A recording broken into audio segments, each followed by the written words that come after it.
네, 우리가 지난 시간에 이제 의사표시 하면서 의사표시에 관한 이제 일반적인 내용을 설명을 했습니다. 그럼 구체적으로 41페이지 보시면 이제 먼저 의사표시가 이제 불일치한 경우가 이제 세 종류, 그 다음에 일치하지만은 이제 사기나 강박, 하자가 있는 경우 이렇게 하나가 있었죠. 그래서 네 가지를 차례대로 보는데 먼저 가장 먼저 진의 아닌 의사표시가 있죠. 자, 진의 아닌 의사표시는 개념은 이렇습니다. 우리가 앞에서 했죠. 의사표시를 했는데 그때 그 의사표시가 불일치하고요. 불일치한데 그 불일치한다는 사실을 스스로 이제 알고 있는 거죠. 알면서 이런 불일치한 행위를 의사표시를 했을 때, 의사표시가 불일치한 의사표시를 했을 때 이런 것을 우리는 진의 아닌 의사표시라고 합니다. 이때 그 진이라는 개념은요. 진이라는 개념은 진정으로 거의 진이라는 개념이 42페이지 보였는데요. 42페이지 상단에 보면 진이라는 것은요. 표의자가 마음속에서 진정으로 바라는 것, 이것을 의미하는 것이 아니라요. 일반적인 의사를 말합니다. 그래서 진이 아닌 의사표시, 진이 아닌 표시라고 했을 때는 비진이 표시라고 했을 때는요. 이때 진이라는 것은 의사를 의미한다는 거죠. 그러니까 예를 들면요. 이런 경우입니다. 갑이라고 하는 사람이 을이라는 사람한테 그 사기에 의해서, 을의 사기에 의해서 원래 X 물건 10억 원으로 팔 생각이었어요. 이 사람 10억 원으로 팔 생각이었는데 사기를 당해가지고요. 이것을 5억으로 팔아야 되겠구나 라고 해서 5억으로 판다라고 표시를 했습니다. 자, 그러면 이 사람이 진정으로 팔고 싶었던 것은 10억이에요. 10억이지만은 지금 어떻습니까? 의사표시를 할 때는 구체적으로 법률행위를 할 때, 의사표시를 할 때는 5억으로 팔아야 되겠구나 라는 의사를 가지고 이제 표시를 하게 되는 거죠. 그럼 우리가 진이라고 했을 때는 이런 의사를 의미하는 것이지 마음속에서 진정으로 바라는 것, 이걸 말하는 게 아닙니다. 마음속에서 진정으로 바라는 것, 이런 것들을 우리가 알 수가 없는 내용이죠. 그래서 이것은 의사표시의 내용이 되질 않아요. 그 마음속에 진정으로 바라는 것은. 그래서 우리가 진이라고 했을 때는 의사를 말합니다. 따라서 이런 경우에는 사기에 의한 의사표시는 의사표시가 일치한다는 것이죠. 그래서 여기서 진이라는 것도 하나의 의사적인 개념이지 마음속에서 진정으로 바라는 것, 이런 것들을 의미하는 것은 아니다라는 겁니다. 자, 그러면은 진이 아닌 의사표시가 되기 위한 요건이 있는데요. 요건은 방금 설명했던 거죠. 의사표시가 있고 그리고 그 표시와 진이는 의사를 말합니다. 그래서 표시와 의사가 불일치하고요. 그것을 그 의사표시가 불일치하다는 사실을 표의자가 스스로 알고 있어요. 그럼 왜 이런 의사표시를 해야 되냐? 비진이 표시를 해야 되냐? 이런 동기나 연유, 이런 것들은 불문합니다.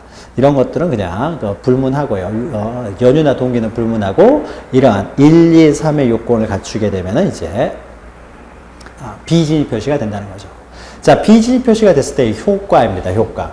자, 효과는요, 당사자 간에요. 자, 비진이 표시가 가장 문제가 되는 건 어떤 거냐면요. 이런 재산 거래에서는 비진이 표시가 그렇게 현실적으로 많이 나오지는 않고요. 어떤 사직의 의사표시요. 그러니까 노동관계에서 주로 이제 문제가 많이 되는데, 갑이라는 회사에서요. 갑이라는 회사가 있습니다. 갑이라는 회사에서 직원들이 이제 A, B, C 이렇게 뭐 쭉쭉 직원들이 있는데요. 직원들이 이제 기강이 해이가 됐다라고 해가지고요. 이 사람들한테 이제 일괄 사직서를 내라고 했습니다.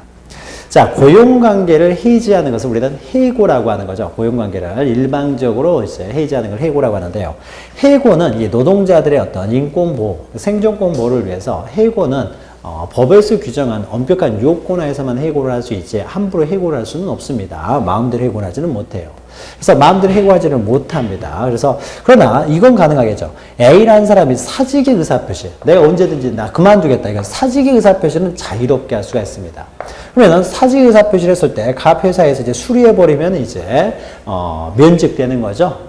이제 고용관계는 해소가 됩니다. 해소가 돼요. 그래서 원래는 해고는 이제 마음대로 할 수가 없기 때문에 이 사람들한테 일괄 사직서를 받았습니다. 이라고 하는 거예요. 근데 A라는 사람은요, 일괄 사직서 잘못해가지고 사직서 냈다가 이거 수리가 돼버리면은 이거는 해고가 아니잖아요. 내가 사직의 의사표시를 한 다음에 해고를 했기 때문에, 사직의 의사표시를 한 다음에 그것을 수리했기 때문에 이건 해고가 아닙니다. 그러니까 이 사람은 회사 그만둬야 되는 거예요.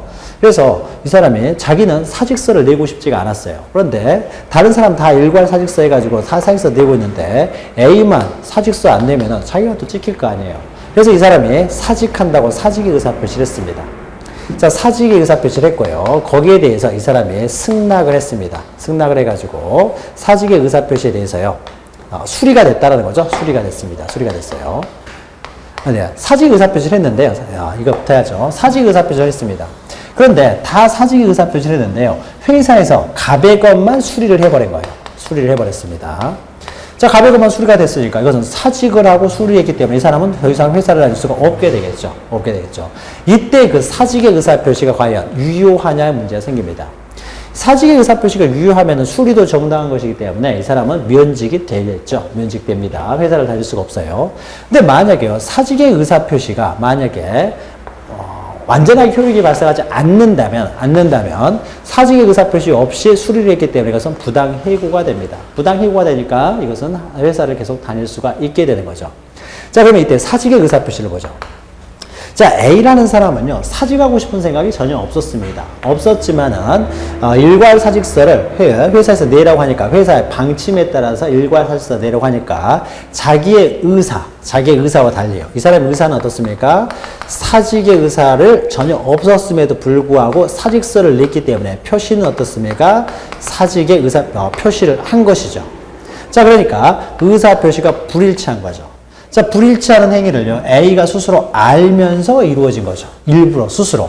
사직 의사가 없이 지금 사직의 표시를 하고 있기 때문에 자기는 사직 의사가 없음에도 불구하고 이렇게 표시를 하고 있다는 걸 스스로 알고 있는 거죠. 하기 싫은데 하고 있는 것이죠. 그리고 의사 표시가 불일치한다는 걸 스스로 이제 알면서 하고 있는 거죠. 알면서 어떻게 돼요? 허위 표시를 하고 있는 거잖아요. 의사가 없이 표시를 하기 때문에요. 자, 그럼 우리 민법은요, 이렇게 의사 표시가 불일치한다는 걸 알면서 이렇게 의사 표시를 했을 경우에, 의사 표시에 불일치하는 행위를 했을 때도요, 당사자 간에는 A와 갑, 당사자 간에는요, 일단 유효하다고 봅니다. 일단 유효하다는 것은 표시대로 유효하다는 거죠. 표시대로 유효하다. 표시대로 유효하기 때문에 어떻습니까? 사직의 의사는 유효한 것이 됩니다. 유효한 것이 되는 거죠. 일단은 유효하다는 거죠. 그래서 표시된 대로 상대방 보호 문제도 있기 때문에 표시된 대로 유효하다는 거죠. 다만 예외적으로요. 만약에 이것은 표시된 대로 효력이 발생하도록 유효하도록 하는 것은 상대방 보호를 위해서요. 이렇게 이 사람이 스스로 의사 표시를 불일치한 행위를 알면서 했다라고 하더라도요. 이 사람이 이렇게 허위 표시를 한다는 것을 상대방은 모를 수가 있잖아요. 따라서 일단 상대방 보호를 위해서 표시된 대로 유효하다라고 봅니다. 다만 상대방의 이런 의사표시가 불일치한다는 사실을, A의 의사표시가 불일치한다는 사실을 갑이 알았을 때요. 상대방이 알았다. 자, 법에서 어떠한 사실을 알았다라는 것은요, 법에서는 악이라고 표현을 합니다. 악이. 자, 악이라는 것은 악한 의도, 선의는 선한 의도, 이런 걸 말하는 게 아니라요. 악이라는 표현은요, 어떠한 사실을 알고 있었을 때는 이제 악이라는 단어를 사용합니다. 또는 몰랐다고 하더라도요. 몰랐다는 것은 선이라는 거죠. 선이라고 하더라도요, 이 사람에게 과실이 있습니다. 다시 말해서 한 번만 생각했으면 알 수 있었다. 이러면 과실이 있는 거예요. 그러니까 알았거나 알 수 있었을 때요. 한 번만 생각하면 알 수 있었다.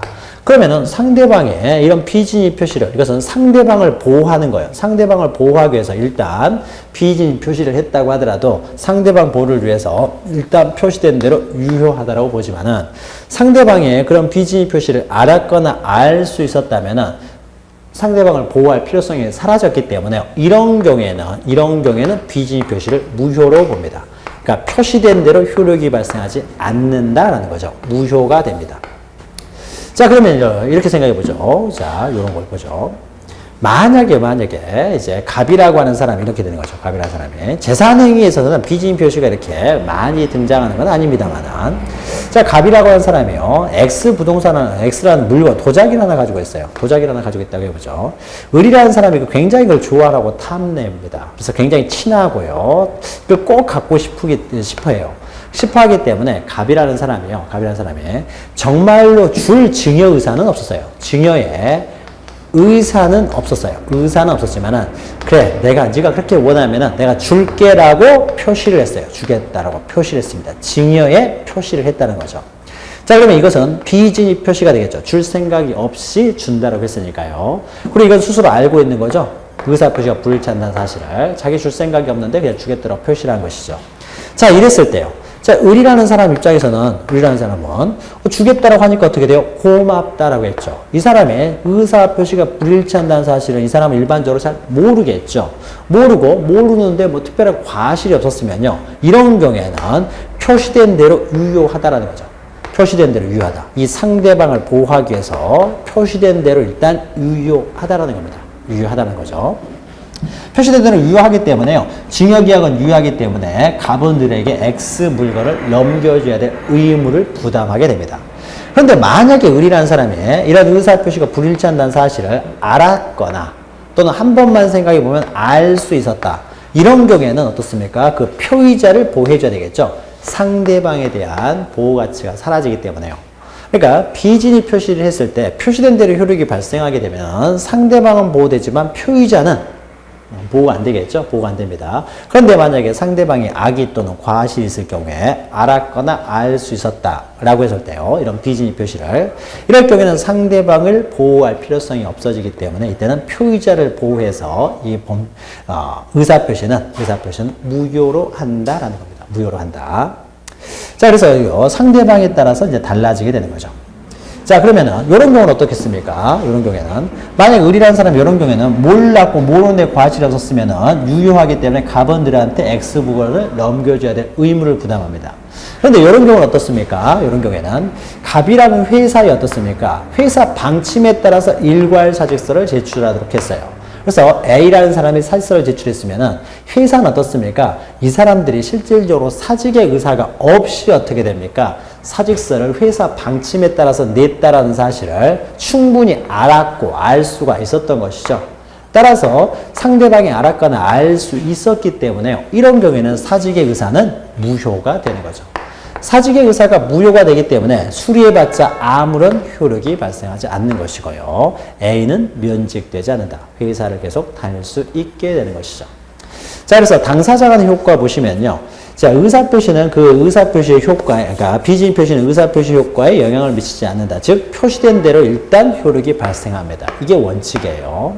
다만 상대방이 이러는 진위 아닌 표시라는 사실을 알았거나 알 수 있었을 경우에 이런 경우에는 무효가 된다. 다시 말해서 비진입 표시는 완전하게 유효가 되는 것은 아니다라는 것이죠. 자, 그 다음에 이제 반가로 2번 보시면 상대방에 대한 효과입니다. 당사자라고 하는 것은요, 비진입 표시를 했던 표의자와 그 상대방, 이것이 이제 당사자 간의 효과고요. 이제 제3자에 대한 효과는요, 만약에 갑이라는 사람이 을이라는 사람한테 증여를 해가지고 이 사람한테 X 물건에 물건까지 넘겨줬어요. 그래서 을이 X 물건을 가지고 있습니다. 가지고 있어요. 자, 이렇게 가지고 있는 상태에서요, 만약에 을이 선의 무과실, 즉, 악이나 과실이 아니라는 거죠. 즉, 이 사람은 비진입 표시를 몰랐고 모르는데 과실이 없어요. 모르는데 과실이 없었다. 그러면 이것은 유효한 행위가 되겠죠. 유효한 행위가 되기 때문에요. 을은 완전한 소유권을 취득하게 됩니다. 완전한 소유권을 취득하기 때문에 이 물건을 을이 다시 병한테 팔았으면요. 이제 제3자가 되겠죠. 이 비진입 표시를 기초로 해서 이루어진 법률 행위를 기초로 해서 새롭게 다시 법률 관계를 맺은 사람. 이런 사람들을 제3자라고 하는데요. 을이 완전한 소유권을 취득했기 때문에 병도 완전한 소유권을 취득할 수가 있습니다. 그러니까 이 비진입 표시가 유효일 경우에는요, 이 사람은 당연히 보호가 되겠죠. 이 사람 소유권을 취득하게 됩니다. 소유자로부터 소유권을 취득했으니까. 그런데 만약에요, 이것이 비진입 표시에 의해서 넘어간 것이요, 비진입 표시에 대해서 을이 이 비진입 표시를 알았거나 알 수 있었다면 그것은 무효가 되겠죠. 이때가 이제 문제가 됩니다. 자, 그러면은 비진입 표시에 의해서 이루어진 증여행위가 무효가 돼버리면 어떻습니까?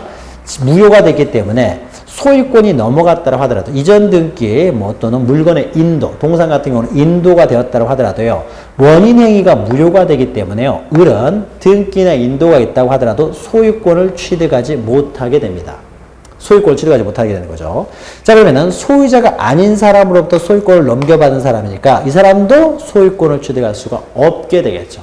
그러니까 이 사람은 어떻습니까? 돈 주고 샀다라고 하더라도 보호가 안 돼야 되는 것이 원칙이에요. 원칙입니다. 그러면은 이러면 어떻습니까? 만약 이렇게 되면은요, 이 병이라는 사람은 어떠세요? 물건을 살 때마다 혹시 을이라는 사람이 가지고 있는 물건이 비진입 표시로 취득한 것이냐 아니냐까지 알면서 거래를 해야 된다는 것인데 이렇게까지 하면서 거래를 할 수가 없는 거죠. 그래서 만약에 이렇게 이게 비진입 표시로 무효였을 때는 소유권을 취득하지 못한다라고 하게 되면은 이 사람이 이런 사실까지 알면서 거래를 해야 된다라는 것이 되니까 거래 안전이 다 깨지게 되겠죠. 자유롭게 거래를 할 수가 없습니다. 따라서 거래 안전을 보호하고 나아가 이런 제3자, 나아가 거래 안전 이런 거 보호하기 위해서요. 비록 비진입 표시로 무효라고 하더라도 거래 안전, 저3자를 보호하기 위해서요. 이 무효는 당사자 간에는 무효가 된다고 하더라도요. 이 무효를 가지고 제3자에까지 주장하지는 못하도록 하고 있어요. 다시 말해서 당사자 간에는 무효이지만은 제3자에 대해서는 이것이 무효가 아니라 유효로 취급한다는 거죠. 다만 이 제3자는 적어도요. 이 을이 가지고 있는 이 물건이 비진입 표시를 통해서 소유권 지금 점유하고 있다. 등기가 돼 있다. 이러한 사실은 몰라야 되겠죠. 뻔히 병이라는 사람이 이것이 비진입 표시로 무효라는 사실을 알았던 사람, 이런 사람들까지 보호할 필요는 없기 때문에요. 병이 만약에 갑에게서 을에게 넘어오는 과정이 비진입 표시로 무효라는 사실에서 몰랐다면, 즉 선이라면 이 비진입 표시는 당사자 간에는 무효라고 하더라도, 즉 을이 악이나 과실이 있어서 무효라고 하더라도 이 무효를 가지고 선의의 제3자에게는 그 무효를 주장하지 못한다. 선의의 제3자에 대해서는 유효로 취급합니다. 자, 제3자에 대해서는 유효로 취급하게 되면은 유효가 되니까 을은 소유자고 소유자로부터 소유권을 취득한 병이 보호를 받게 되겠죠. 즉, 비진입 표시의 무효는요, 이 무효는 당사자 간에는 무효이지만 선의의 제3자에 대해서는 무효를 주장하지 못한다. 유효가 돼버리기 때문에 이 무효는 누군가에게는 무효이지만 또 누군가에게는 또 유효가 될 수도 있기 때문에 상대적 무효가 되는 거죠. 자, 우리가 앞에서 반사회적 법률행위는 절대적 무효라고 했습니다. 이 절대적 무효라는 것은 누구에게나 무효를 주장할 수 있으면 절대적 무효고요. 이렇게 상대적 무효라고 하는 것은 누구에게는 무효를 주장할 수 있지만 또 어떤 사람에게는 무효를 주장할 수 없으면 이런 것들을 상대적 무효라고 합니다. 자, 그래서 선의의 제3자에 대해서는 그 무효를 가지고 주장하지 못한다. 이것이 바로 제3자에 대한 효과입니다. 자, 그러면은 제3자에 대한 효과에서요. 자, 비진입 표시의 무효는 유효가 됐을 때는 당연히 소유권을 취득하기 때문에 뭐 제3자 보호 문제가 생기지 않습니다. 당연히 보호가 되기 때문에 항상 이렇게 무효일 경우에가 이제 제3자가 소유권을 취득하지 못하게 되는 문제가 발생할 수 있기 때문에 항상 이렇게 무효가 됐을 때 문제가 되는데, 이런 무효가 됐다고 하더라도 선의의 제3자에 대해서는 그 대항하지 못한다는 것은 그 무효를 주장하지 못한다라는 겁니다. 자, 이때 제3자라고 하는 것은 이 비진입 표시를 기초로 해서 새로운 법률 관계를 맺은 사람을 말하는 것이고요. 그리고 선이라고 하는 것은 이런 비진입 표시라는 사실을 몰랐던 자를 말하는 것이고요. 대항하지 못한다는 것은 이제 주장하지 못한다라는 것을 의미합니다. 이런 사람에게는 대항하지 못한다라는 거죠. 자, 비진입 표시에 관한 내용을 보았습니다. 비진입 표시의 그 요건과 효과, 효과했을 때, 효과는 원칙적으로 표시된 대로 유효하지만은, 상대방의 악이나 과실이 있었을 때는 무효가 된다. 다만, 그 무효는 제3자에 대해서, 선의의 제3자에게는 주장하지 못한다라는 것이죠. 자, 이것이 비진입 표시에 관한 일반적인 내용이고요.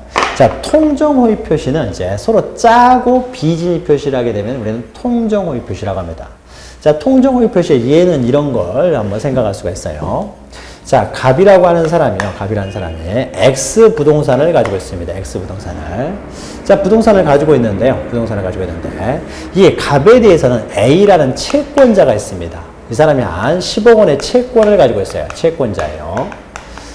채권자인데 이 X 부동산의 값을 가지고 있는데 이것이 한 시가 10억 정도 된다고 하죠.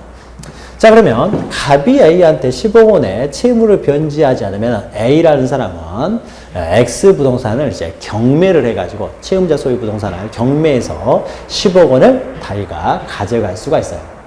자, 그러니까 이렇게 하려고 하니까요. 이 갑이라고 한 사람이, 그러니까 A가 갑을 상대로 소를 제기해서 이제 승소 판결을 받아서 경매하려고 하니까 갑이 이 물건을 얼른 빼돌립니다. 우리한테 빼돌려요. 자, 경매를 하기 위해서는 채권자가 승소 판결을 받아서 경매를 하기 위해서는요. 그 부동산이 채무자 소유 부동산이어야 되고요. 더 나아가서 그 부동산이 채무자 명의로 등기가 되어 있어야 됩니다. 그래야 경매를 할 수 있기 때문에 이 사람이요. 갑이 자기가 등기를 빼돌리는 거죠. 자, 그래서 갑과 을 사이에서는 아무런 매매 이런 걸 한 적이 없습니다. 매매 계약을 한 적이 없어요. 매매 계약을 한 적이 없음에도 불구하고, 그러니까 갑이 이 물건을 팔 생각도 없어요. 그리고 을도 이 물건을 살 생각도 없습니다. 단지 갑은 그 강제 집행을 면탈하기 위해서요. 면하기 위해서 갑은 이 물건을 팔 생각도 없으면서 을도 살 생각도 없습니다. 그런데도 불구하고 갑과 을이 짜고 어떻게 돼요? 마치 매매한 것처럼 표시를 하고 매매한 것처럼 표시한 다음에 등기를 을 앞으로 이전합니다. 그래서 매매한 것처럼 표시를 하는 거죠. 이 사람도 매매한 것처럼 이제 표시를 하는 거죠. 둘이서 짜고. 자, 이랬을 때. 자, 그러면은 갑이라고 하는 사람은 이제 을에게 팔 생각이 없어요. 그래서 청약의 의사 표시를 할 생각이 없었습니다. 그러니까 청약할 생각이 없었어요. 의사가 없었습니다. 의사가 없었음에도 불구하고 마치 을한테 파는 것처럼 청약한 것처럼 표시를 한 거죠. 의사 표시가 불일치한 거죠. 을도 갑한테 이 물건을 매수할, 즉 승낙의 의사가 전혀 없음에도 불구하고 승낙한 것처럼 표시를 합니다. 의사 표시가 불일치하게 되는 거죠. 불일치하게 되는 거죠. 자, 그러면 이때 갑이 판다라고 하는 의사 표시요. 의사 표시는 의사 표시가 불일치하고 어떻습니까? 그걸 스스로 알면서 일부러 불일치한 행위를 의사 표시를 하게 되는 거죠. 그 강제 집행을 면하기 위해서 일부러 팔겠다라는 의사 표시와 불일치하는 청약의 의사 표시를 하게 되는 거죠. 자, 그러니까 이 의사 표시는 어떻습니까? 비진입 표시가 되는 거죠. 팔 생각도 없으면서 팔겠다라고 비진입 표시를 했어요. 그리고 이 비진입 표시에 대해서는 어떻습니까? 나아가서. 근데 을이 어떻습니까? 상대방이 그 비진입 표시에 대해서 알고 있었죠. 알고 있었으면서 그 더 나아가서 알았어. 그렇게 너의 의도를 내가 알았으니까 그렇게 할게. 라고 둘이 짜고 비진입 표시를 한 거죠. 그러니까 갑은 을과 짜고 비진입 표시를 합니다. 그러니까 요 두 사람이 이제 의사 표시를 하게 되는 거죠. 의사 표시에 이제 한 사람 상대방. 을의 이제 승낙 의사 표시는 표의자 상대방이 되겠죠. 그러니까 상대방과 이제 통정이 있었다는 거죠. 통정. 서로 짰다는 게 통정입니다. 이 통정이라고 하는 것은 뭘 의미하냐면요. 통정이라는 것은 이런 비진입 표시라는 사실을 서로 알면서, 알았다는 거 악이죠. 알면서 서로 양해까지 있는 거예요. 알았어. 무슨 의미인지 알겠다. 라는 양해. 양해라는 것은 이제 합의, 비진입 표시에 있어서 합의나 합치까지 있었다는 것을 의미합니다. 합치. 이런 것들을 우리는 이제 통정이라고 해요. 통정. 자, 그러면은 통정에 의해서 이루어진 비진입 표시, 이런 것들을 우리는 통정허위 표시라고 합니다. 통정허위 표시. 자, 그러면 통정허위 표시의 효과는 어떻게 되겠습니까? 자, 우리가 비진입 표시는 원칙적으로 표시된 대로 효력이 발생하지만 상대방이 알았거나 알 수 있었을 경우는 무효로 된다고 했어요. 그럼 마찬가지로 이것도요. 비진입 표시를 했는데 이 통정허위 표시는 그 안에 어떻습니까? 악의를 포함하고 있죠. 그러니까 상대방이 알고 있는 비진입 표시를 한 것이죠. 따라서 통정허위 표시는 상대방이 알고 있는 비진입 표시이기 때문에 당연히 이것은 무효가 되겠죠. 무효가 됩니다. 통정허위 표시는 당연히 무효가 되는 거죠. 자, 여기에 대해서 을도 어떻습니까? 을도 비진입 표시라 되는 거죠. 살 생각도 없이 사겠다라고 했으니까요. 그러면 을의 비진입 표시가 있고요. 근데 이 비진입 표시에 대해서 어떻습니까? 또 거기에 대해서 갑이 통정을 한 거죠. 서로 짰죠. 그러니까 을의 이제 통정허위 표시가 있는 거죠. 통정허위 표시. 자, 을의 통정허위 표시도 어떻습니까? 상대방이 알고 있는 상태에서 비진입 표시를 했으니까 이것도 이제 무효가 되겠죠. 자, 그래서 통정허위 표시는요, 항상 이렇게 무효가 됩니다. 자, 그러면 이렇게 통정허위 표시와 통정허위 표시로 이루어지는 이런 법률행위예요. 이런 법률행위는 원래 이 사람은 매매할 생각이 서로 전혀 없었음에도 불구하고요, 매매한 것처럼 꾸며놓은 거죠. 따라서 이러한 통정허위 표시에서 이루어지는 매매, 이런 것들을 가장행위라고 합니다. 가면이라는 거죠. 실제로 하지도 않으면서 하는 것처럼. 가장만 한 거죠. 이런 걸 가장행위라고 해요. 그러면은 법률행위라는 것은 의사표시를 본질적 요소로 하고 의사표시가 유효해야 법률행위도 유효하게 될 텐데 의사표시가 다 무효이기 때문에 가장행위도 어떻습니까? 당연히 무효가 되는 거죠. 따라서 통정허위 표시는 항상 무효가 되고 그 통정허위 표시에 의해서 이루어지는 가장행위, 그 법률행위도 당연히 무효가 됩니다. 무효가 되는 거죠. 자, 통정허위 표시와 관련된 법 조문이 있고 의의 보시면 방금 설명했던 거죠. 통정에 의한 비진입 표시를 우리는 통정허위 표시라고 합니다.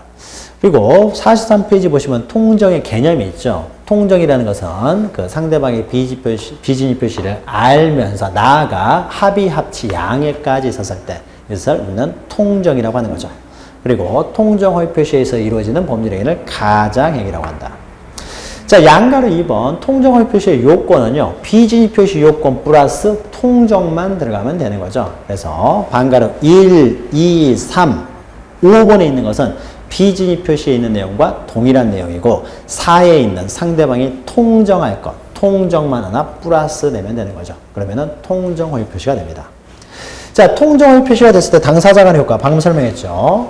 자, 악의 상대방이 악인 비진입 표시가 통정허위 표시이기 때문에 통정허위 표시란 당사자 간에는 이제 항상 무효가 됩니다. 당사자 간에는 항상 무효가 되는 거죠. 그래서 당사자 간에는 항상 무효가 됩니다. 자, 그러나 통정허위 표시가요, 반사회적 행위는 아니에요. 따라서 반사회적 행위는 아니라고 봅니다. 우리 판례가. 그래서 갑이 을 앞으로요, 등기까지 넘겨줬습니다. 매매하는 것처럼 꾸며가지고 강제집행을 면탈받아야 되기 때문에 이 사람한테 등기까지 해줬어요. 등기까지. 매매를 통해서 이제 등기까지 이렇게 했다는 거죠. 자, 그러면은 매매가 무효이기 때문에요. 무효인 매매를 통해서 이루어진 등기, 이것도 무효가 됩니다. 등기도 무효예요. 자, 등기도 무효이기 때문에 그러면은 X부동산은 을 앞으로 등기는 되어 있습니다만은 소유자는 누가 돼요? 여전히 갑이 소유자가 되는 거죠. 소유권은 갑에게 있습니다. 등기만 이렇게 넘어갔을 뿐이죠.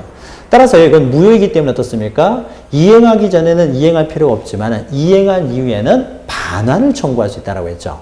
반사회적 법률행위면은 반환을 청구할 수 없지만은 우리 판례는 이런 통정허위 표시를 반사회적 행위로 보지는 않습니다. 따라서 갑은요, 반환을 청구할 수 있어요. 물건 돌려달라고 얼마든지 청구할 수가 있습니다. 자, 무효이기 때문에 반환을 청구할 수 있는데요. 그러니까 당사자 간은 이런 조력이 발생합니다. 그래서 무효가 되고 반환을 청구할 수가 있게 돼요. 자, 그런데 부당이득이나 소유권에 의해서 반환 청구를 할 수 있는데요. 만약에 을이라는 사람이요, 자기 앞으로 등기가 돼 있는 것을 이용해가지고 다시 그것을 병한테 팔아버렸습니다. 병. 제3자가 등장했다는 거죠. 자, 그러면 제3자가 나오면은요. 자, 을은 소유자가 아니기 때문에 소유자 아닌 사람으로부터 소유권을 취득한 사람이기 때문에 병은 원칙적으로 소유권을 취득할 수가 없게 되겠죠. 자, 그러면은 이것은 우리가 앞에서 비진입 표시하고 똑같은 문제가 발생을 합니다. 자, 그러면은 을이라는 사람, 병이라는 사람은 어떻습니까? 물건을 살 때는요. 그 사람 등기를 보고 사는 것이지 혹시 을이라는 사람의 갑으로부터 통정허위 표시에 의한 가장매매에 의해서 등기가 된 것인지, 그래서 이 등기가 무효라는 사실, 이런 것까지요, 이거 다 알면서, 확인하면서, 조사하면서 물건을 살 수가 없는 것이죠. 이렇게 해서 조사하면서 사야 된다 그러면 거래의 안전은 다 깨져버리게 되겠죠. 이런 것까지 생각하면서 거래를 할 수가 없으니까 거래가 제대로 이루어질 수가 없게 되는 것이죠. 따라서 제3자, 나아가 거래 안전을 보호하기 위해서요, 또 특별 규정을 두고 있어요. 비진입 표시에 있어서도 똑같은 이제 규정을 두고 있습니다.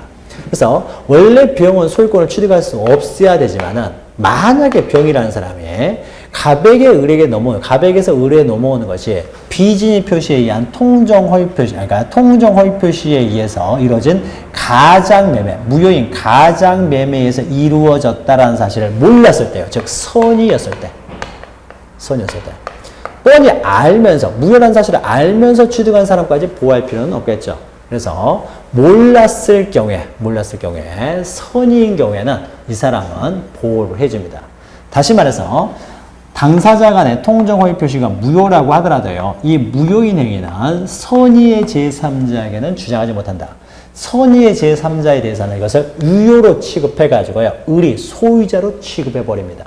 따라서 병은 소유자로부터 소유권을 취득했기 때문에 완전하게 소유권을 취득하게 되는 것이죠. 취득하게 됩니다. 그래서 선의의 제3자에게는 그 무효를 가지고 대항하지 못한다. 이것이 비진입 표시에 있던 내용이 그대로 적용이 되는 거죠. 자, 이렇게 되니까 병이 소유권을 취득해버렸으니까 A, 채권자가 어떻습니까? 경매를 할 수가 없게 되는 거죠.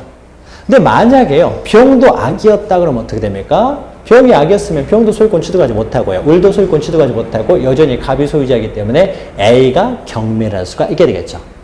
그래서 채권자, 갑의 채권자 A를 보호할 것인가 아니면 을로부터 소유권을 취득한 병을 보호할 것인가 있어서 일단 병이 이것이 무효라는 사실을 몰랐을 때는 병을 먼저 보호하겠다. 근데 병이 악이라든지 악이자, 그러니까 선의가 아니라 악이자였을 경우에는 병을 보호할 필요가 없으니까 병도 을도 모두 소유권을 취득하지 못하고 소유권은 여전히 갑에게 있으니까 A가 경매를 할 수가 있게 되겠죠. 그래서 일단 선의의 제3자에 대해서는 대항하지 못한다라는 거죠. 이 내용은 진의한 인사표시에서와 동일한 내용입니다. 자, 그러면 통정허위 표시에 대해서 잠깐 살펴보았고요. 자, 그 다음에는 이제 그러니까 통정허위 표시도 어떻습니까? 표시된 대로 효력이 발생하지 않는다라는 거죠. 표시된 대로 의사표시가 불일치했을 경우에 통정허위 표시는 무효다. 효력이 발생하지 않는다라는 거죠. 자, 그 다음에 이제 세 번째가요, 이제 착오에 의한 의사표시입니다. 자, 착오에 의한 의사표시는 우리가 앞에서 이렇게 잠깐 또 설명을 했는데요. 자, 갑이라고 하는 사람이 을이라는 사람한테 X 물건을 파는데 이것을 10억 원으로, 이 사람은 10억 원으로 팔 생각이었는데 의사는 표시는 1억 원으로 모르고 1억 원으로 잘못 써버렸다는 거죠. 이런 식으로 의사표시가 이제 불일치하는 경우가 발생하는 거죠. 의사표시가 불일치합니다. 자, 이때 을이라는 사람은 1억 원으로 판다라고 하니까 시가 10억짜리 1억 원으로 파네 해가지고 알았어 1억 원으로 살게라는 1억 원에 사겠다는 의사를 가지고 1억 원을 사겠다는 표시를 했어요. 자, 이랬을 때요. 자, 의사표시가 이제 불일치하게 되겠죠. 의사표시가 불일치합니다. 자, 이렇게 의사표시가 이렇게 불일치하게 되는데 갑은 의사표시가 일치하기 때문에 을은 아무런 하자가 없습니다. 또 뭐 의사표시 불일치도 없고요. 근데 갑만 지금 의사표시가 이제 불일치하게 되는 거죠. 자, 이런 사실을 갑이 모르게 했기 때문에 이것은 이제 착오에 의한 의사표시가 되는 거죠. 착오에 의한 의사표시가 됩니다. 자, 착오에 의한 의사표시가 이루어졌을 때요, 이제 효력입니다. 자, 그 전에요, 43페이지 하단에 보시면 이제 착오에 의했는데, 착오는 우리가 비진입 표시하고 거의 비슷한데 이제 스스로 알고 있다는 거죠. 자, 의사표시가 있고 의사표시가 불일치하는데 그 불일치한 사실을 알고 모르고 있는 거죠. 그러니까 비진입 표시나 통정허위 표시는 불일치 사실을 알고 있는 경우고 착오는 이 불일치를 이제 모르고 있으면 이제 모르고 있었다는 거죠. 그러면 이것은 착오에 의한 의사표시라고 합니다. 착오에 의한 의사표시. 자, 착오라고 했을 때는요, 착오에 의한 의사표시 했을 때, 착오는요, 크게 이렇게 나눕니다. 자, 요런 착오예요. 자, 의사는 10억으로 팔려고 했는데, 10억 원으로 쓰려고 했는데, 1억 원을 잘못 썼을 때, 이것을 표시상 착오라고 합니다. 표시상 착오. 착오라고 해요. 표시상 착오. 그리고 또 이런 착오도 있습니다. 이런 착오도. 예를 들면 이렇게 보죠. 갑이라고 하는 사람이와 을이라는 사람이, 이제 을이라는 사람이 갑으로부터 물건을 사려고 해요. 살려고 합니다. X부동산을 살려고 하는데요. 이 갑이라는 사람이 일본 사람이에요. 일본 사람. 그래서 이 물건을요, 을이라는 사람은요, 이것을 1억 원으로 살 생각이었습니다. 1억 원으로. 그런데 을이라는 사람이요, 이 원화 가치하고 일본 또는 이제 엔화라고 하는 거죠. 엔화 가치하고 혼동을 한 거예요. 그래서 일본 사람이기 때문에 이 사람이 이해하기 편하도록 하기 위해서 이제 엔화로 내가 산다고 해야 되겠다라고 하면은 자, 지금 어떻습니까? 원화하고 엔화 가치가 한 10배 정도 차이가 나는 것이죠. 그러면은 1억 원은요, 엔화로 표현을 하려면은 1000만 웬 이렇게 표현을 1000만 웬 이런 식으로 표현을 해야 되는데 이 사람은 원화 가치하고 1억가 원화 가치하고 엔화 가치를 같은 걸로 봤어요. 그래서 원래는 1억 원에 살 생각이었습니다. 이 사람 의사는. 그런데 이 사람 표시를 어떻게 했냐면요. 그 가치 혼동이 있어가지고 1억 웬에 산다. 라고 표시한 거예요. 1억 웬에 사겠다. 자, 그러면 1억 웬으로 사겠다는 것은 어떤 의미입니까? 10억 원으로 산다라는 의미하고 같은 거잖아요. 그렇죠? 그러니까 이 사람은 1억 원으로 살 생각이었는데 잘못 표시를 어떻게 한 겁니까? 10억 원으로 산다라고 표시를 해버린 것이죠. 그 이유는 뭡니까? 내용에 대해서 원화 가치와 엔화 가치의 내용에 있어서 착오가 이루어진 거죠. 착오가 이루어지다 보니까 의사 표시는 이제 불일치가 이루어지게 되는 것이죠. 이 사람은 1억 엔으로 쓸 생각을 가지고 1억 엔으로 썼습니다. 그러니까는 표시상 착오는 없지만은 그 내용에 있어서 착오가 발생해서 결국은 의사 표시가 불일치하게 되는 거죠. 이런 것들을 내용상 착오라고 합니다.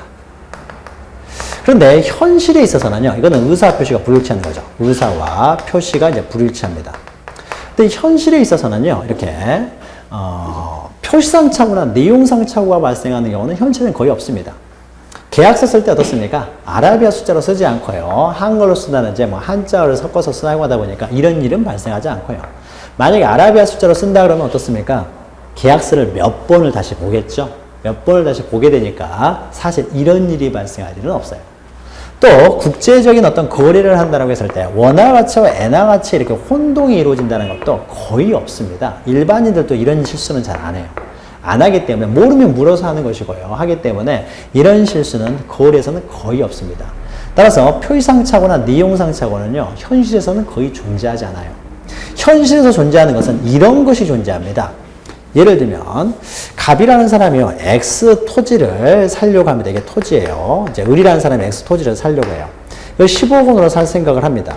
그래서요, 이걸 X토지를 10억 원에 사야지라고 할 의사를 가지고 X토지 10억 원에 살 생각을 가지고 X토지 10억 원을 사겠다라고 표시를 했어요. 의사와 이제 의사를 표시를 했습니다. 의사 표시는 일치해요. X 물건 10억 원에 사겠다라고 했으니까 을은 의사 표시는 일치합니다. 그런데 을이요, 이 토지를 산 이유가 뭐냐면요, 여기다가 공장을 짓기 위해서 샀습니다. 동기는, 사게 된 동기는요, 공장 짓기 위해서. 이거는 하나의 사게 된 동기가 되는 거죠. 동기. 왜 살려고 하느냐라고 하니까 동기가 됩니다. 그래서 공장을 짓기 위해서요. 그러니까 뭐 구체적인 계약의 내용이요. X토지 10억. 여기에는 전혀 의사 표시는 일치하지 않고요. 의사 표시가 일치하지 않고 동기가 공장을 짓기로 해서 살려고 했는데 실제로는요. 실제 땅을 사보니까 여기는 공장을 지을 수 없는 땅이에요. 공장을 짓지 못하느라고 하죠. 짓지 못하는 땅이더라 이거죠. 못하는 땅이에요. 다시 말해서 사게 된 동기와 어떻습니까? 실제 사이에 불일치가 생기는 거죠. 이런 것들을 우리는 동기의 착오라고 합니다. 사게 된 동기와 실제에 불일치하는 경우죠. 이걸 동기의 착오라고 해요. 현실에서는요, 동기의 착오, 이런 일이 대부분입니다. 이런 일이 대부분이에요. 착오라고 했을 때는 동기의 착오가 대부분을 차지하고 있는데, 근데 동기의 착오는 어떤 문제가 있냐면요. 동기의 착오는 의사와 표시는 일치한다는 거죠. 동기의 착오는 일단 의사와 표시는 일치하고 그 동기와 실제와의 불일치만 생기는 문제예요. 따라서 동기의 착오는 의사 표시가 일치하기 때문에 사실은 우리가 착오라는 개념을요, 의사 표시가 불일치한 것만을 착오다라고 하게 되면은, 착오라고 하게 되면은, 동기의 착오는 착오의 범위에 해당되지 않고요. 따라서 이것은 의사 표시가 일치하기 때문에 항상 유효한 것이 되어버리겠죠. 그런데 현실은 착오는 대부분이 다 동기의 착오인데, 동기의 착오를 이유로 취소하지 못한다고 하게 되면은, 실질적으로 표시상 착오나 내용상 착오는 존재하지 않으니까, 착오를 이유로요, 착오에 따라서 어떤 그러니까 뒤에서 보겠지만 이런 착오가 있으면 이제 법률 행위를 취소할 수 있는데 이 동기의 착오를 제외시켜버리면 착오의 문제는 아예 발생할 수가 없고요. 착오에 의한 의사표시를 취소할 수 있다고 규정한 백구조도 아무런 의미가 없어져 버리는 거죠. 따라서 우리 판례와 통설, 우리 판례는 동기의 착오는 비록 의사표시가 일치하나 동기의 착오를 이유로도 취소할 수 있다라고 합니다. 그래서 동기의 착오도 착오의 범죄를 포함시켜요. 다만 이 동기는 어떻습니까? 물건을 파는 사람이 왜 사려고 합니까? 이런 걸 물어볼 필요가 없는 거죠. 동기는 서로 알 필요가 없습니다. 따라서 동기의 착오가 있다고 해서 무조건적으로 착오를 이유로 취소할 수 있는 것은 아니고요. 동기가 표시되었을 때요. 표시된 경우에만. 그래서 아까 공장을 지으려고 사는 사람이 저는 이 토지를 공장을 지으려고 삽니다 라고 표시가 됐을 때요.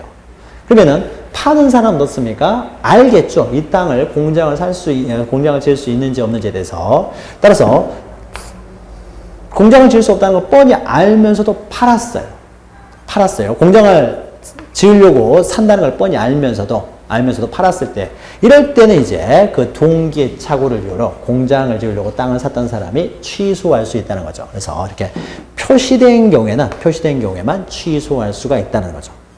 다만 표시가 되지 않았다고 하더라도 애초에 공장을 지으려고 살려고 하는데 물건 파는 쪽에서 먼저 이렇게 말을 합니다.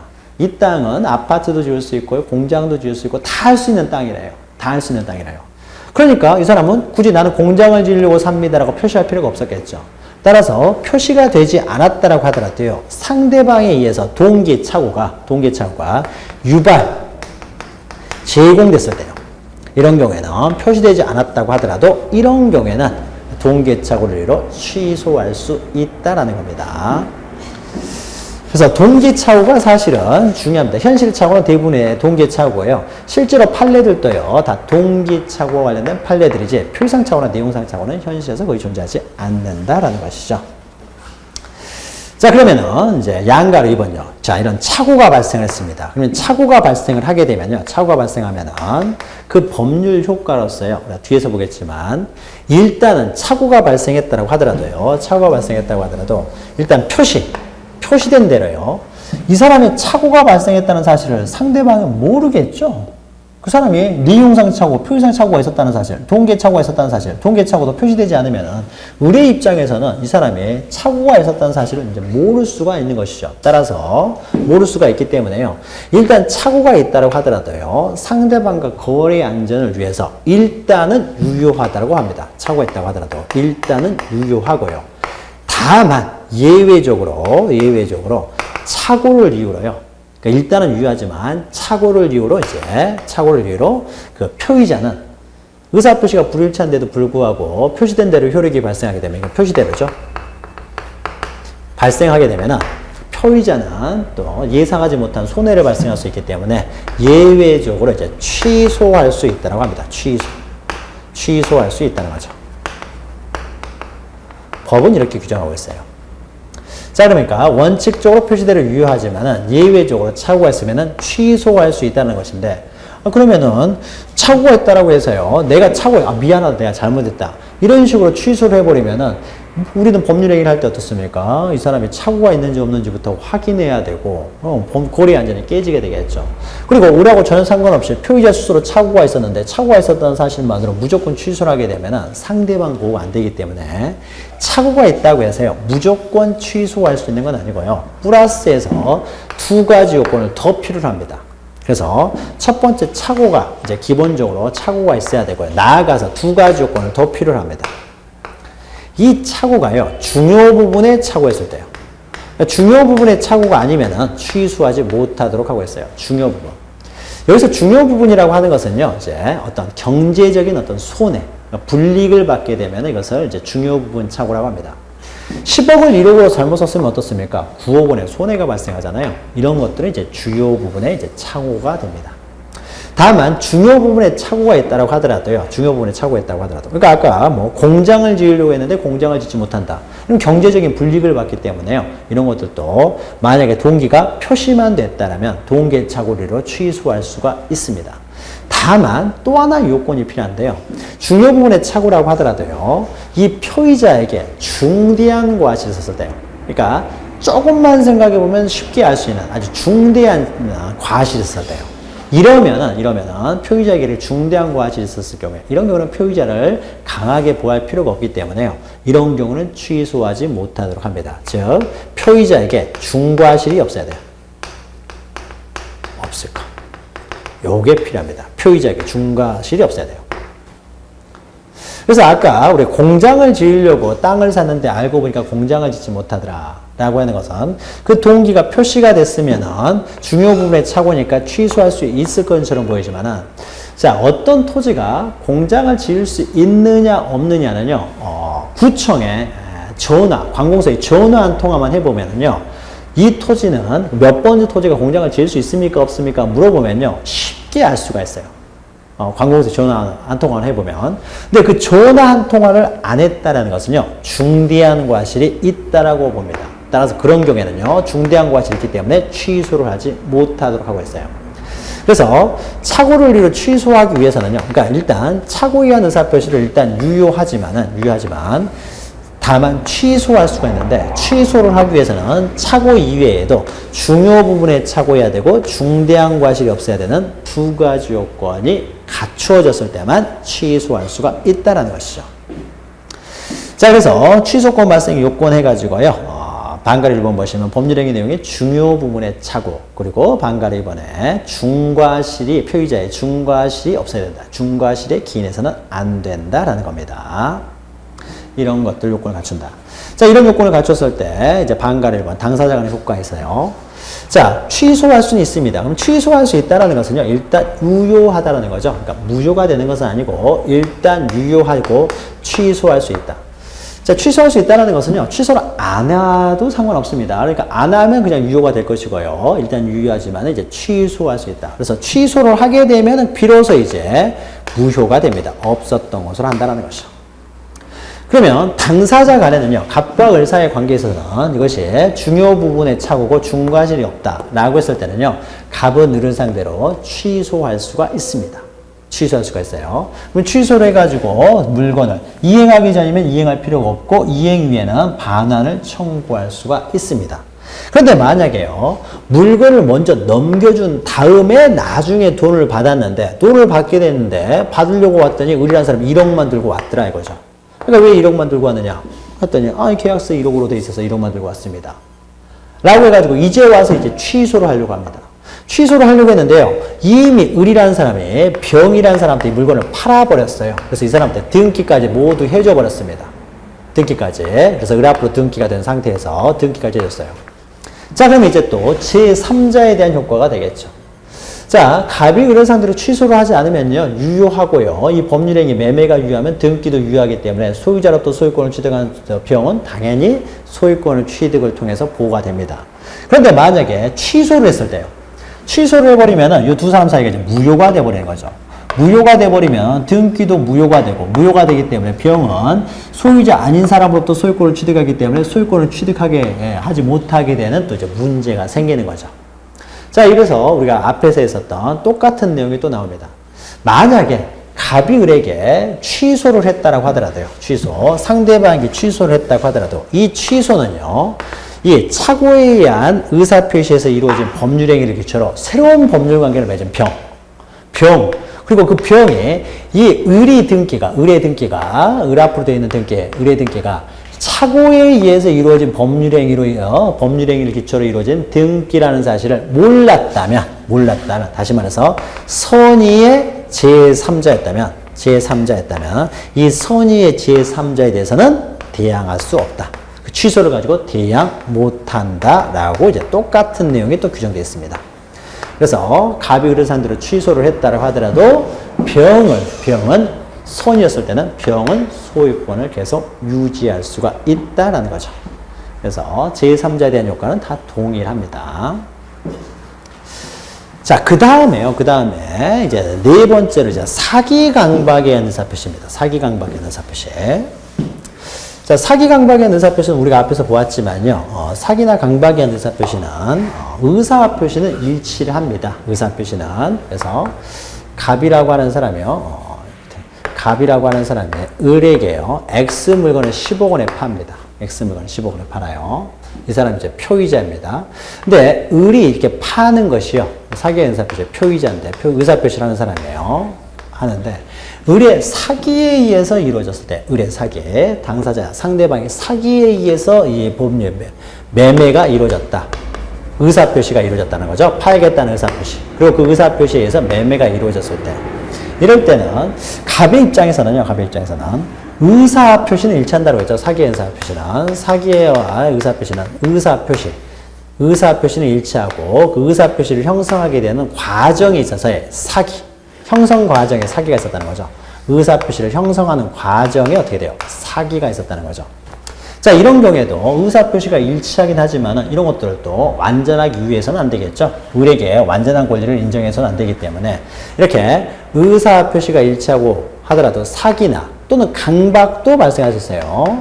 강박에 강요에 의해서 의사표시가 이루어졌다면 이런 경우에는 이 의사표시도 원칙적으로는 일단 유효라고 봅니다. 원칙적으로는 의사표시는 일치했기 때문에 원칙적으로는 유효하지만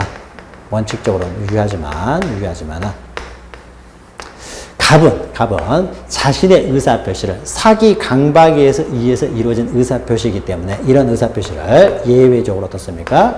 취소할 수가 있다는 거죠. 취소. 뭐 취소 안 할 수도 있어요. 어차피 팔려고 했는데 잘 됐다. 그냥 냅둬버리자. 이렇게 할 수도 있는 겁니다. 그래서 취소를 안 할 수도 있고 할 수도 있어요. 그래서 취소할 수 있고 취소를 하게 되면은 이 법률에게는 이제 무효가 되는 것이죠. 무효가 된다는 거죠. 자, 그러면 이제 사기나 강박에 대한 의사표시는 이제 원칙적으로 유효하지만은 이제 취소할 수 있다라고 했을 때요. 자, 45페이지 보시면 사기에 대한 의사표시가 이제 취소하기 위한 요건으로는 이제 사기가 있어야 되겠죠.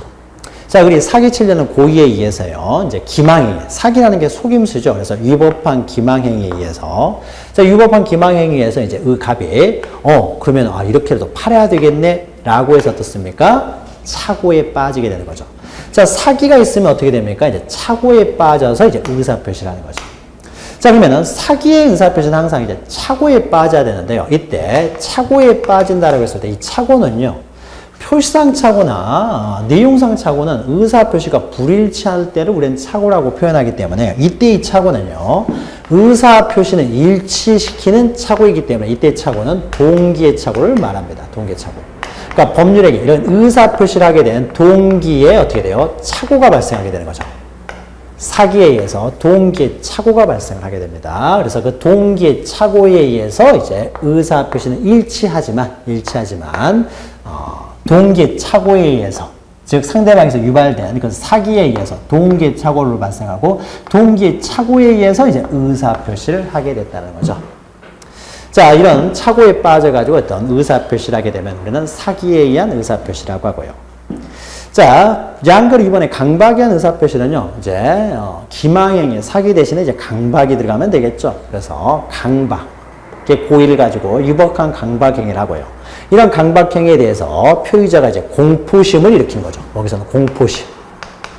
그리고 이런 공포심에 의해서 이제 의사표시를 하게 되면 강박에 의한 의사표시라고 합니다. 자, 이런 강박에 의한 의사표시를 하게 되면은요, 일단 원칙적으로 이제 당사자가 하는 효과에 있어서요, 일단 유효하다는 거죠. 유효하지만 갑은 이제 상대방을 상대로 취소할 수가 있습니다. 자, 이 사람은 사기 강박을 했던 사람이기 때문에 보호 가치가 없어요. 따라서 이 사람은 이제 취소를 해도 상관이 없는 거죠. 그래서 취소할 수가 있다. 이게 원칙인데요, 당사자 간에는. 만약에 양가리 1번 이제 당사자 간의 효과에서요, 만약에 이 사기 강박이요, 사기 강박이 상대방에 의해서 사기 강박이 이루어졌다. 이러면은 얼마든지 갑은 을을 상대로 취소할 수 있어요. 그러나 만약에요, 이 사기 강박이요, 이 법률행위를 함에 있어서 이 사기 강박이 제3자에 의해서 사기 강박입니다. 다시 말해서 갑이 무슨 도박을 해가지고요, 도박빚을 졌어요. 그래서 이 도박 채권자 A라는 사람이요, 돈 안 갚으면 죽이네 살리니 합니다. 안 갚으면 죽이겠다고 하는 거죠. 그러니까 갑이라는 사람이요, 살기 위해서 어쩔 수 없이요, 이제 물론 도박빚은 안 갚아도 돼요. 그건 반사회적 행위이기 때문에. 그러나 현실에 있어서는 도박빚을 안 갚게 되면은, 법적으로는 안 갚아도 되지만은, 안 갚게 되면은 죽을 수가 있습니다. 그러니까 도박을 안 하는 것이 제일 좋은 것이죠. 자, 그래서 이제 어쩔 수 없이요, 갑이라는 사람이 현실은 또 갚아야 돼요. 법보다 주목이 앞서니까 현실은 또. 그래서 이제 갑이라는 사람이요, 이걸 금매로 내놨습니다. 그래서 이제 강박에서, 제3자의 강박에 의해서요, 금매로 내가지고 팔았어요. 자, 그러면 갑이라는 사람은 이 매매를 어떻습니까? 사기에 의한 의사표시에 의해서 이루어진 매매, 의사표시란 것이죠. 자, 그러면 이런 것을 나중에 팔고 나서 나중에 갑이 을을 상대로, 야, 사실은 내가 A에 의한 강박에 의해서 이루어진 의사표시이기 때문에 취소하겠다라고 해버리면 우리라는 사람은 어떻습니까? 물건을 살 때 이것이 어떤 누군가의 제3자의 사기 강박에 의한 의사표시인지 이것까지 확인하면서 물건을 사야 되느냐? 이건 너무 어떻게 됩니까? 거래 안전을 깨트리게 되겠죠. 따라서 만약에 이 을도 이제는 보호를 해야 되겠죠. 을이 직접 사기 강박을 한 것은 아니기 때문이죠. 따라서 만약에 이 을이라고 하는 사람이에요. 을이라는 사람이 제3자 사기 강박이었을 경우에는 이 을이 제3자 사기 강박에 의해서 지금 갑이 팔고 있다는 사실에 대해서 이 사람이 알았거나 알았거나 알 수 있었을 때 이럴 경우에만 이런 악이 과실이 있었을 경우에 이런 경우에만 이 매매 행위를 취소할 수가 있습니다. 이럼으로써 을도 보호해줘야 되겠죠.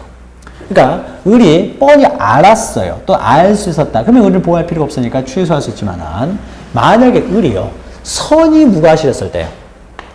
제3자 사기 강박에 의해서 이루어지고 있다는 사실을 몰랐고 모르는데 과실이 없습니다. 이런 경우에는 이제 취소를 못한다라는 거죠. 제3자에 의해서 사기 강박이 이루어졌을 때는 취소를 할 수가 없다라는 겁니다. 자, 요거 기억하시면 되고요. 자, 그 다음에요. 물론 상대방이 없는 의사표시. 제3자의 사기 강박에 의해서 상대방이 없는 의사표시라면은 상대방 보호 가능성이 없으니까 얼마든지 취소할 수 있지만 상대방이 있었을 때는 그 상대방 보호를 위해서 상대방의 악이 과실인 경우만 취소할 수가 있다는 거죠. 자, 그러면 이제 또 제3자에 대한 효과예요. 자, 그러면 을 앞으로 해요. X 물건을 등기를 해줬습니다. 사기 강박에서 넘겨줬어요. 넘겨준 다음에 을이라는 사람이 다시 병한테 물건을 넘겨줘서 등기까지 해줬어요. 자, 만약에 을이 직접 사기 강박이었을 때는 갑은 을의 상태를 취소할 수 있어요. 그러나 제3자 사기 강박이었을 때는 을이 선이 무과실이면 취소를 못해요. 그러면 을이 선이 무과실이었다 그러면 을은 완전한 소유권을 취득했기 때문에 을로부터 소유권을 취득한 병은 당연히 소유권을 취득합니다. 그러니까 뭐 제3자는 당연히 보호될 거예요. 그런데 만약에 을이 악의 또는 과실이 있었을 때 제3자 사기 강박에서 또는 을에 의해서 직접 갑이 을에 의해서 직접 사기 강박이 이루어지면은 이때는 취소할 수가 있다는 거죠. 갑이 을의 상태로 취소할 수 있어요.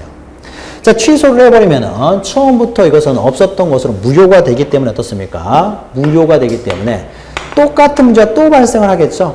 을이 소유자가 아니면 병도 소유권을 취득하지 못하게 되는 똑같은 문제가 발생을 하게 됩니다. 발생을 하게 되니까 이때 어떻게 돼요? 또 제3자 보호 문제가 또 발생을 하게 되는 거죠. 따라서 앞에 있는 내용과 동일하게요. 착오에 의한 취소와 동일하게 만약에 병이라는 사람이 이렇게 사기 강박, 을의 사기 강박이라든지 또는 제3자 사기 강박에 대해서 을이 알았거나 알 수 있었기 때문에 갑이 을의 상태로 취소할 수 있었다는 사실, 취소할 수 있다는 사실을 몰랐을 경우에, 선인 경우에 이런 경우에는 병을 또 보호해 준다는 거죠. 따라서 선의의 제3자에 대해서는 사기 강박을 유발하는 취소는 선의의 제3자에게는 대항할 수 없다. 이 말이 또 나오게 됩니다. 또 나오게 돼요. 다만 이때 제3자는 취소 전에 제3자이건, 그러니까 취소하기 전에, 그러니까 을 앞으로 등기되는 상태에서 아직 취소하기 전이면은 을은 완전한 소유자예요. 아직 취소하기 전에는 소유자가 또 소유권을 취득한 사람, 이 사람뿐만 아니라 취소된 이후에 제3자도 보호됩니다. 다시 말해서 갑이 을을 상대로 취소를 했다고 하더라도요. 그럼 취소를 했으면 얼른 그 등기를 말소시켜야 되는데 취소만 한 상태에서 아직 등기가 말소되지 않았어요. 취소만 돼 있고 등기가 말소되지 않았으면 제3자는 등기만 보고 물건 사는 것이 일반적이기 때문에 취소 전, 취소 이후를 불문하고 을 앞으로 등기되는 상태에서 소유권을 취득한 사람이면 이 사람이 그리고 또 선이라면 이 사람은 보호가 된다라는 겁니다. 그래서요 제3자는 보호가 된다라는 것이죠. 선이었을 때는. 자, 여기까지가 이제 사기에 의한 의사표시, 사기 강박에 의한 의사표시까지 했습니다. 자, 의사표시의 내용을요 좀 우리가 기본 그 입문 강의여서 좀 속도가 좀 빠른 듯하게 왔지만요. 이런 것들이 있구나 정도만 기억하시고요. 이제 기본 강의 들어가게 되면 좀 더 이제 자세히 천천히 이제 설명을 해드리도록 하겠습니다. 자, 그럼 여기까지가요. 이제 의사 표시에 있어서요. 이제 의사 표시가 불일치했다든지 또는 하자가 있었을 때 이때는 완전하게 효력을 발생하지 않고 무효나 이제 취소될 수가 있다라는 것까지 보았고요. 자, 그러면 4는요, 46페이지에 이제 4는요, 만약 이런 의사표시가요, 아무런 하자도 없고 의사표시가 일치가 됐다라면 그 의사표시는 그러면 언제 효력이 발생하느냐라는 겁니다. 언제 효력이 발생하느냐. 자, 갑이라고 하는 사람이 어떤 의사표시를 합니다. 자, 의사표시를 하는데요, 상대방이 없는 의사표시를 해요. 상대방 없는 의사표시를 했을 때는 갑이라는 사람이 자신의 의사표시를 밖으로 외부적으로 표백을 할 때 나타낸다는 겁니다. 밝힐 때. 이때 의사표시 효력은 발생합니다. 상대방이 없는 의사표시라면. 그런데 이건 당연할 텐데요. 문제는 상대방이 있는 의사표시였을 때요. 자, 을에게 어떤 의사표시를 하게 됩니다. 그래서 뭐 취소를 한다든지요. 아니면 청약의 의사를 한다든지요. 표현을 하게 됩니다. 자, 표현을 하게 되면은요. 그러니까 상대방이 있는 의사표시를 하게 되면은 이제 일정한 절차를 거치게 되죠. 단순히 갑이 표백을, 그러니까 내가 어떤 의사를 표시해야 되겠다라고 써놓은 표백, 이것만으로 효력이 발생하는 것이 아니라 표백한 내용은 어떻게 됩니까? 을한테 발신을 하게 되고요. 우편을 하게 되면 발신을 하게 되겠죠. 발신을 하고요. 그것이 이제 을에게 우편함에 도달을 하게 되겠죠. 도달을 하고요. 그 다음에 이제 을이 그 내용을 읽습니다. 읽어서 인식하는 시기, 이걸 요지라고 합니다. 이런 과정을 통해서 의사표시가 이제 흘러가는 거죠. 과정이 이렇게 됩니다. 만약 이것을요, 전화를 한다 그러면 표백과 동시에 발신, 도달, 요지가 동시에 이루어지게 되겠죠. 그러니까 이런 경우는 별 문제가 안 되는데, 편지를 사용한다든지 했을 때, 그래서 표백, 발신, 도달, 요지, 이 사이사이에 간격이 있었을 때요. 이렇게 간격이 있었을 때는 과연 언제 의사표시 효력은 발생한 것으로 볼 것이냐라고 하는 거죠. 표백한 때 바로 효력이 발생한다라고 해버리면 을은 알지도 못한 상태에서 효력이 발생하고요. 요지를 한 때 효력이 발생한다고 하게 되면 을이 우편함에 들어온 걸 언제 읽을지 모르는 거죠. 그래서 의사표시의 발생 시기가 너무 불확정적으로 이루어지게 됩니다. 불안정하다는 거죠. 따라서 표백이 있었을 때, 요지가 있었을 때, 이때를 이제 기준으로 하는 것이 아니라 발신 또는 도달, 둘 중에 하나를 선택을 해야 될 텐데, 일단 의사표시를 함에 있어서는 그 상대방을 보호를 하기 위해서요. 일단 우리 민법은 도달한 때 효력이 발생한 것으로 봅니다. 그래서 도달주의를 취하고 있어요. 그래서 도달주의 원칙이 있죠. 물론 우리 법에서 예외적으로 발신주의를 취하는 경우도 있긴 합니다. 그 예외적인 내용은 우리가 기본 강의 시간에 천천히 하고요. 원칙적인 내용만 기억하죠. 그래서 도달한 때 효력이 발생한다. 다만 이때 이 도달의 의미라고 하는 것은요, 이 사람이 읽었을 때가 아니라요, 내가 언제든지 읽을 수 있는 상태, 이때를 우리는 도달했다고 하는 겁니다. 그래서 을의 편지함에 도달을 하게 되면은요, 편지함에 들어오게 되면은 언제든지 을이 읽을 수 있는 상태가 되기 때문에 이때가 이제 도달한 것이 된다라는 거죠. 자, 그래서 도달을 하게 되면 이제 효과가 발생한다라는 것이죠. 자, 47페이지 보시면요. 자, 도달하면 의사표시 효력이 발생합니다. 그러니까 도달을 해야 이제 이때 원칙적으로 효력이 발생하기 때문에요. 아직 효력이 발생하기 전에요. 발신을 했지만은 아직 효력이 발생하기 전에는 갑이 언제든지 그 의사표시를 이제 철회할 수가 있어요. 철회라고 하는 것은 어떤 의사표시 효력 발생을 저지하는 행위를 철회라고 합니다. 그래서 발신을 했지만은 아직 도달해서 효력을 발생하기 전에는 철회를 할 수가 있어요. 그러나 만약에 도달을 해가지고 효력을 발생해버리면요. 일단 효력이 발생이기 때문에 더 이상은 철회를 못합니다. 더 나아가서요. 반가로 3번 보시면은 만약에 발신을 했고요. 발신하고 도달하는데 한 3일 정도 간격이 있다라고 하는데, 자, 발신하고 아직 도달해서 효력을 발생하기 전에요. 요 사이에 표의자가 만약에 사망을 했다고 하더라도요. 또는 제한 능력자가 됐을 때요. 제한 능력자. 자, 그러면은 효력 발생할 당시에는 어떻습니까? 죽은 사람이 의사표시를 한 것이고, 효력 발생할 당시에는 제한 능력자가 했기 때문에 법정들의 동의가 있어야만 완전하게 효력이 발생하는 이런 문제가 발생하는 것이죠. 그런데 상대방 입장에서는 이 사이에 죽었다랄지 제한 능력자가 될 것이라고는 예상할 수가 없는 것이죠. 따라서 발신할 때 이때 이 사람이 능력자였고 살아있었던 사람이라면은 비록 그 중간 발신과 도달 사이에 이때 도달 전에 사망, 제한 능력자가 되었다고 하더라도 여전히 그 의사표시는 효력이 발생한다라고 봅니다. 효력 발생에 영향을 미치지 않는다라는 것이죠. 자, 여기까지요. 그래서 지금 상대방이 있는 의사표시는요. 의사표시가 도달한 때 효력이 발생한다. 그 정도 보시면 되고요. 밑에 3, 4 이렇게 있는데요. 3은 만약 의사표시를 하려고 하는데 상대방이 주소를 알지 못합니다. 그러면 이렇게 발신을 못하기 때문에 이런 경우에는 민사소송법에서 규정해 놓은 이제 공시송달이라는 방법을 이용할 수가 있고요. 그 다음에 적극적으로 어떤 법률 행위를 할 때 행위 능력이 필요하듯이요. 어떤 의사표시를 받을 때, 의사표시를 받을 때는 수용 능력이 필요합니다. 그래서 만약에 갑이 을한테 의사표시를 하는데 을이라는 사람이 만약에 12살 먹은 애였다라고 하게 되면은 바로 효력이 발생한다고 해서는 안 되겠죠. 적극적으로 의사표시를 통해 가지고 어떤 효력을 발생시키기 위해서는 법정 대리인의 동의가 필요하듯이 만약에 법정 대리인의 동의, 법정 대리인이 알지도 못한 상태에서 미성년자한테 법률행위를 했는데 바로 효력이 발생한다라고 하게 되면은 미성년자에게 이제 불이익한 이제 상태가 될 수도 있기 때문에요. 예, 적극적으로 법률행위를 할 때 행위 능력이 필요하듯이 어떤 의사표시를 수령할 때는 그에 대응하여 이제 수령 능력이 필요하다라는 것이 그 밑에 있는데 여기에 대한 자세한 내용들은요, 우리가 기본 강의 시간에 하고요. 지금 이제 중심적인 내용, 요 내용, 특히 의사표시와 관련된 내용은 잘 기억하시고, 상대방의 의사표시는 도달한 효력이 발생한다. 이 정도만 정리하시면 될 것 같습니다. 자, 이렇게 해서 이제 의사표시에 관한 내용을 모두 마치고요. 다음 시간에는 이제 또 대리에 대해서 또 살펴보도록 하겠습니다. 잠시 후에 뵙겠습니다.